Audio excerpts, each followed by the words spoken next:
નમસ્કાર મિત્રો, હું doctor Shailesh Vasani, corporator ward number 2 અને આરોગ્ય સમિતિનો વાઇસ ચેરમેન.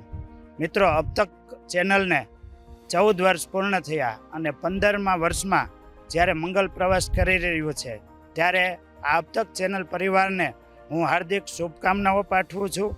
આ ચેનલના માધ્યમથી લોકોને હર હંમેશ સાચા અને ઝડપથી સમાચારો મળતા રહે છે અને આગામી સમયમાં પણ આ ચેનલ ઉત્તરોત્તર પ્રગતિ કરે અને દરેક લોકોના દિલમાં એક સારું સ્થાન બનાવે એવી શુભકામના સાથે ફરીથી અબ તક ચેનલને શુભકામના પાઠવું છું. જય હિન્દ.